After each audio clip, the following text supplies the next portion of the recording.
All right, friends, man, it's T, and I'm back with a new video. Guess who's back? JasonBlaha is back. I guess he hasn't died yet, right? He's still alive. So, yeah, man, JasonBlaha, Strength and Fitness, the gym lifting, recruiting, lifting slave. Yes, man. We're gonna do a video and review this video today on JasonBlaha. Let's see what Blaha says. Blaha says, if you can only lift twice a week, should you do full body both days? What's the purpose of doing that? You can only lift twice a week. Why should you do full body? Good question. Okay. If you can only train twice a week, should you train full body? Hey everybody, it's JasonBlaha here. I thought I would answer this question for you, yes, Jason. Guys and gals. So this is one I get asked a lot for some reason, and it's always kind of a puzzling one for me because I'm like, who really can only train twice a week? That seems a little strange because even my busiest clients, I just want to be upfront. Who can only train twice a week? A lot of people who are busy. My busiest clients in the world who have... The question is, what are you training for exactly? Why twice a week? Here's a question I have for you. You want to train your muscles twice a week to be good at lifting weights? Is that it? Are you trying to train your muscles to get bigger and stronger? Or are you trying to train them to be good at lifting weights? Is that why you're going twice a week to the gym? Or are you practicing to be good at powerlifting? You want to go to a powerlifting competition? Like, what do you want to do? Or you're training twice a week because you want to go to a bodybuilding competition? I don't know. What is this? To be good at lifting? Competition? Which competition? I don't know. He hasn't even said. Very intensive careers, long hours, families still train 3 days a week. For what purpose? Just managed to get it into. They still train 3 times a week for what purpose? To be good at lifting these weights? To be a gym lifting slave? I don't want to be slave to lifting weights all the time. I want to be able to lift them and then be strong forever. How do you do that? How do you accomplish that? Think about that. If you want to go to a gym and have absolute strength at lifting these weights, what do you need to do? Because if you go away, it's artificial, it's fake. It's based on androgen receptor strength. Everybody knows this. It's all over the internet. It tells you that in PubMed.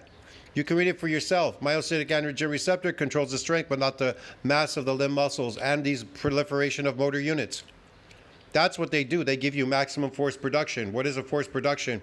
Lifting a weight. But you have to practice at it, so it's artificial.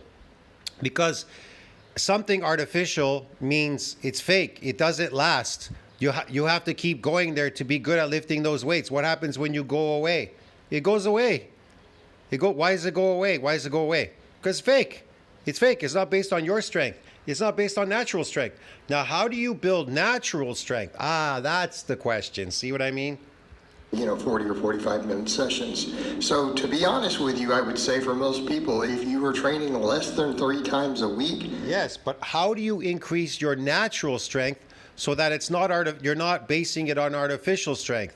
You're basing it on natural strength. You want to increase natural strength so that you could go away and come back and lift the same weight without practicing maybe 2-3 years later.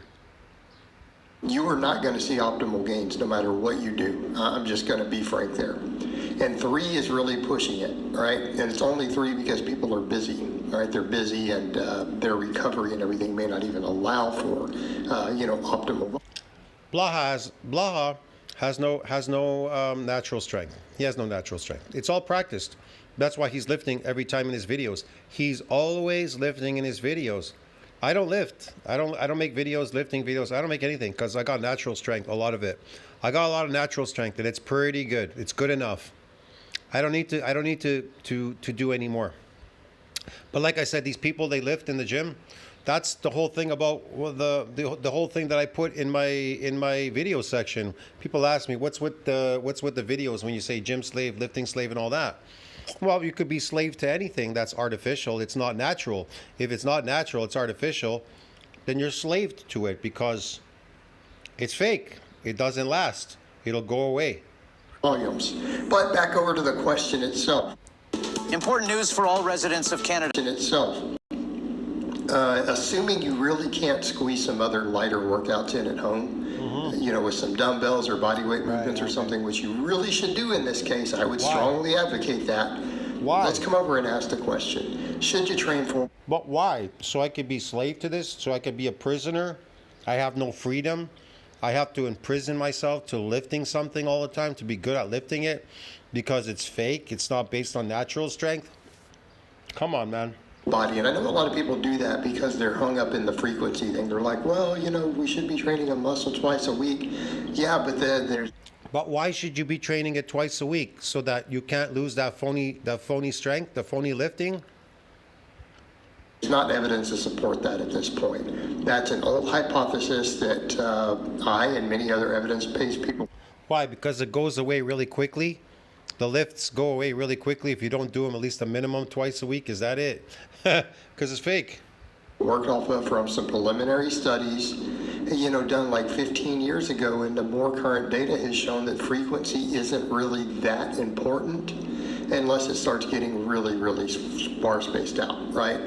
You start exceeding, about 8 or 9, 10 days between training a muscle group, yeah, you're going to have problems. Especially start getting towards that 2-week mark. That's very difficult. But barring extremes like that, it's not that important. In terms of hypertrophy, it is overall training effect volume. He keeps tossing this word around, hypertrophy, like as if it really means something. Hypertrophy what? What are you hypertrophying? Your lifts or your muscle?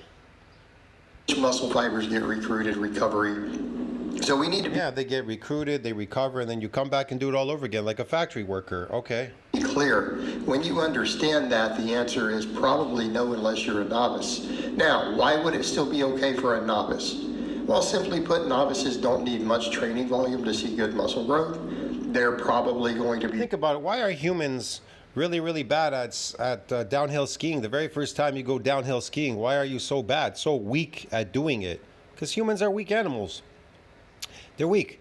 Why are they so rickety when they go the first time on the ice with ice skates and they try to skate? They're rickety. They can't even stand up properly because they're weak. Humans are weak. Why, when you go rollerblading or roller skating, you can barely stand on them? It's hard for you to get up and move around, move your legs around because you're weak. Why can't you surf properly the very first time you go? Because you're weak. You're weak humans. All of you are weak. You understand me? It takes practice. Why can't you do what the skateboard guy is doing or the bicyclist or everything? Because you're weak. You have to practice at doing these things because you're weak. Get it? And the old saying is this: if you don't use it, guess what happens? You lose it. Get it? If you don't use that, you'll lose it. That's why, me personally, I opt for building natural strength. On my channel, I just build natural strength. People think that I'm a gym lifting slave. I'm not like you, bro. People ask me, are you going to the gym, man? Are you conditioning still or doing this or doing that? I'm not doing anything. And if I ever go to the gym, it's just going to be for repair and remodeling. I'm looking for an adaptation so I can increase my natural strength. But you got to understand, after 30, it's going downhill now. Especially 40. At 40, it's all going downhill. So now you're trying to chase something elusive uphill. You're trying to increase your natural strength going uphill, even though you're going downhill. It's the opposite. But whatever, man. I don't know. Each to their own. Whatever makes people happy. I don't know. But like I said, if you're not good at doing any of these things, it's because you're weak, because humans are the weakest animal on the planet. Doing all big compound movements. And again, their workloads are not going to be that high. In other words, you do 3 heavy sets of squats for a novice, it's probably not very much weight. Their overall systemic fatigue is not going to be that high. Okay? And so therefore they can get away with some full body programs. To keep in mind, even for a novice, we're usually only doing 3, 4, maybe 5 exercises in a workout. Okay? Is that really significantly different than what we're doing on a split? Okay? You guys usually see me do about 4 or 5 exercises on a workout, plus abs. Right? The only exception might be a little more. He does the exact same exercises, the exact same lifts over and over again. His body is adapted to all these things. The only thing that he's doing is accelerated aging, and wearing out his joints. That's it. That's it. And he's susceptible to getting injured like he always does. He always getting injured. If I have arm day thrown in. So from that perspective, they're not doing that much. So let's say they're doing 4 exercises in 3 sets each. Okay, their fatigue's not that high. And again, they just need to be working big movements. Novices don't need much in the way of small exercises or refinement. Big movements can get them really, really far. Squat, bench, deadlift, row. Maybe throw some curls or something in, or an overhead press. If they're strong enough, some shins or some extra hamstring work. Something like that, okay? Very, very simple programming, usually linear programming. Okay. We usually write novice programs at 3 days a week for full body. Right. So going to 2, it's not going to be optimal, but they'll still see really good gains. In other words, if a novice just follows a proven 3... They'll see really good gains in what? Getting good at lifting these weights? 3-day program, full body program, it takes it to 2 days because that's what they can get into the gym. They're still going to see good results. They're going to see good results. What results? They're going to see some fake results, okay? They're going to get good at lifting these weights because of the nervous system and the receptors, these androgen receptors, okay? That's it. That's it. That's all they're going to see. And guess what? When they get busy with work or vacation, it's going to go away. And then they're going to get frustrated and they're going to go, oh, I got weak again. And now I have to practice that lifting again to get it to come back again. Because when you don't use it, guess what happens? You lose it. Right, if you are no good results, they're going to see good results. All right, if you are no longer a novice, I'm going to say no, it doesn't make sense. Doesn't make sense. I would say at that point an upper lower. Why? Because you can't squeeze enough volume in to get good gains. In other words, the workloads on your squats and deadlifts or things like that, your leg work, your workloads are high enough that the work that you need is the minimum amount to see muscle growth is going to fatigue your upper body by the time you get there. Okay? So in other words, you're going to struggle to recruit upper threshold muscle fibers, especially towards the end of the workout. Recruiting upper threshold muscle fibers. No. You're recruiting motor units, okay? And the muscle fibers, yeah. You're recruiting motor units. That's what you're doing. Can these motor units come and go? Yeah.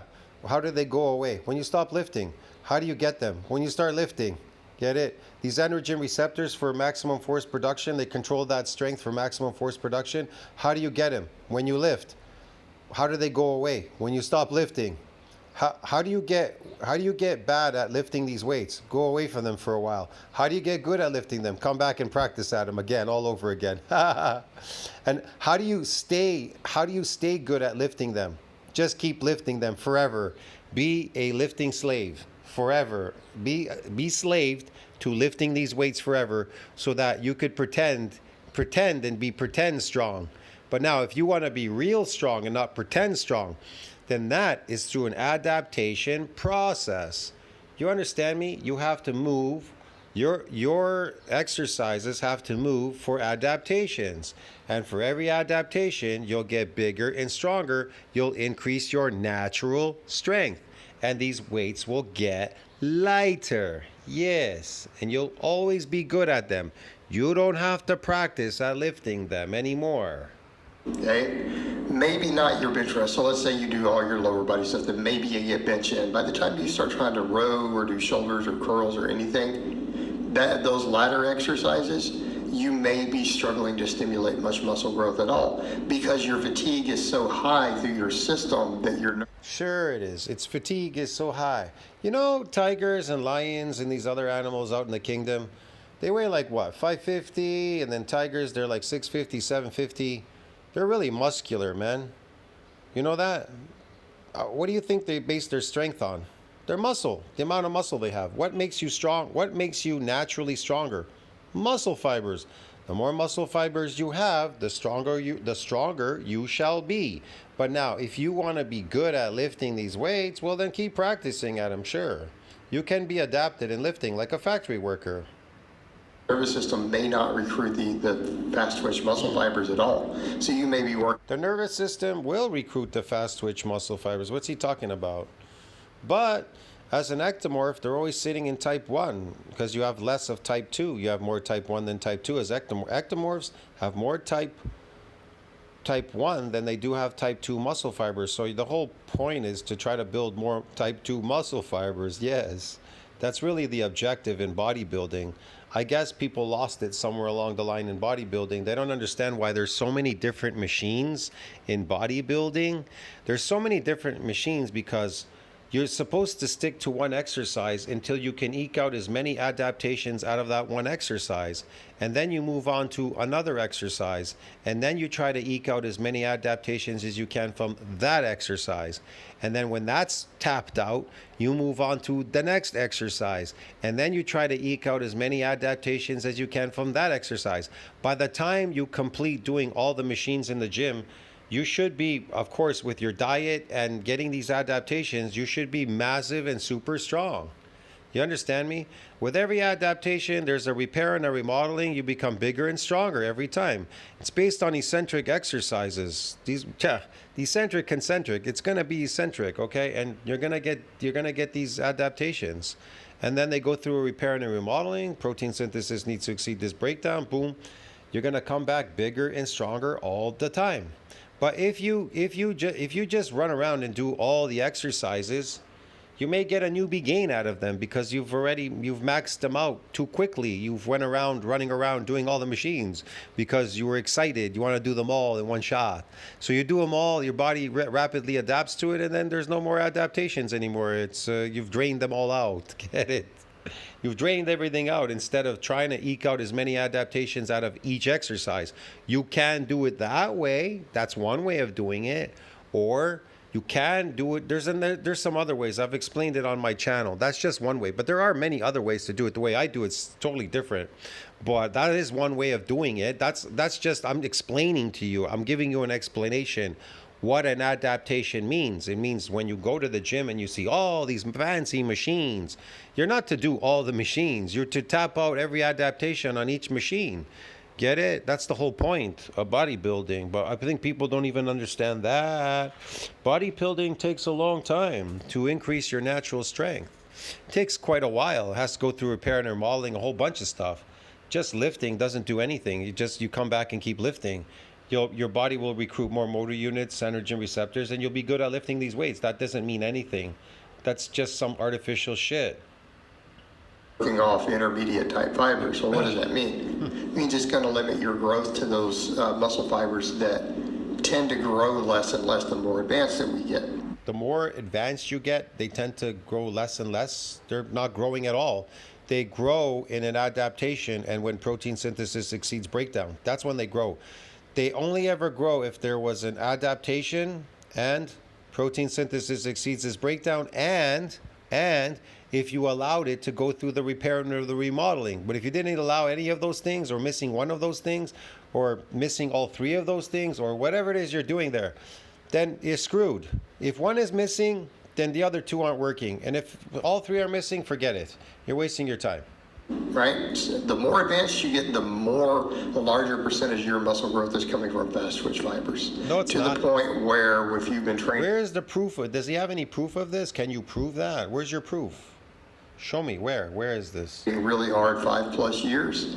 Probably, and you're not on anything that helps reset some of this. No. Oh, if you're not on anything to fake it further, to fake the growth, right? Because, wow, we're good at lifting, but we have to look the part. So we have to take the steroids so we could blow up with carbohydrates with these phony artificial muscles. Now that we created artificial strength, right, through these motor units, now we can create some artificial muscles called sarcoplasmic muscles by taking androgens like testosterone, so we can absorb of this glycogen from our artificial carbohydrate diets. We can put it in our muscle, and then we can fake it.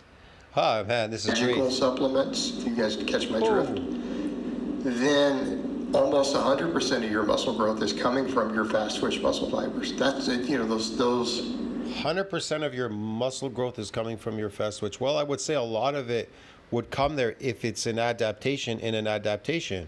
But if you're not getting an adaptation, there isn't anything to grow. There isn't anything for your body to grow if there's no adaptation. What's he talking about? Ones that handle the heaviest loads. Okay. That's what's you're growing. The other stuff's probably not growing significantly anymore. So here's no, they're not growing. There's a bunch of reasons why muscles, they don't grow so easy. Point. You get to be intermediate, you probably should go to an upper lower split if you can only train twice a week.